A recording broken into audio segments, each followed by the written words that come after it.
Hi hello ఎలా ఉన్నారు అందరూ? వెల్కమ్ టు చిన్నక్క చిన్ని చిన్ని ముచ్చట్లు YouTube channel.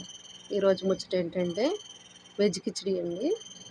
Okay, veg కిచిడికి cooker పెట్టుకుని ఆవాలు జీలకర్ర వేసుకుని కరివేపాకు వేసుకుని ఇప్పుడైతే కావాల్సిన వెజ్జెస్ అన్నీ వేసుకోవచ్చు. మనం వేసుకుని బాగా కలుపుకుని కొద్దిగా సాల్ట్ వేసుకోవాలండి. సాల్ట్ వేసుకుంటే కూరగాయలు తొందరగా మగ్గిపోతాయి. అలాగే కొద్దిగా పసుపు. వెజ్ కిచిడీకి వచ్చండి మెయిన్ స్పెషల్ మిరియాల పొడి, పెప్పర్ పౌడర్ అండి. వేసుకుని 2 స్పూన్లు మీరు చేసుకునే రైస్కి తగ్గట్టుగా ఘాటుకు సరిపడగా వేసుకోవచ్చు. ముందుగా నానబెట్టుకున్న పప్పు బియ్యం, 1/2 కప్ పప్పు, 1 కప్ బియ్యం ఈ విధంగా నానబెట్టుకుని ఇప్పుడు మనం అప్పుడే నూరుకున్న మసాలా ఏంటంటే అవి రైస్ మూత పెట్టుకుని అల్లం వెల్లుల్లి దంచుకుందామండి. దంచుకుని ఫ్రెష్గా అయితే అందులో వేసుకుందాము.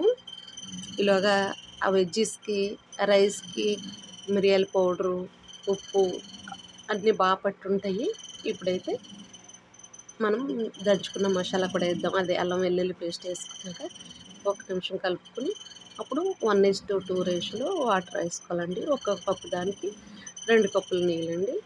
అలాగే వేసుకున్నాక ఉడికేటప్పుడు నెయ్యి వేసుకున్నామండి. దీనికి వచ్చి స్పెషల్ ఇందాక మిరియాల పొడి అన్నాను కదా, ఇప్పుడు నెయ్యి. ఈ 2 ఉంటేనే దీని టేస్ట్ బాగుంటుందండి. ఆ నెయ్యి వాసనతో కమ్మగా, అలాగే మిరియాల పొడి ఫ్లేవర్తో చాలా టేస్టీగా ఉంటుందండి. మీరు ఇదివరకే చేసి ఉండొచ్చు, కానీ ఒకసారి అయితే ఈ విధంగా చేసుకోండి, బాగుంటుంది. చూసారా, మన కిచిడి అయితే రెడీ అయిపోయింది. ఓకే అండి, ఇదిగోండి ఫైనల్గా క్యారెట్ ముక్కతో ఆ పప్పు చూసారా ఎంత బాగుందో. ఇంకెంత ఆలస్యం, నా ఛానల్ సబ్స్క్రైబ్ చేసుకోండి, లైక్ చేయండి, షేర్ చేయండి. అలాగే మీకు ఎలా వచ్చిందో కమెంట్ బాక్స్ కమెంట్ చేయండి. చూసారా పప్పు ఎంత బాగా కనపడుతుందో ఉడికి. పెసరపప్పు ప్రోటీన్ ఉంటుందండి. Thank you for watching.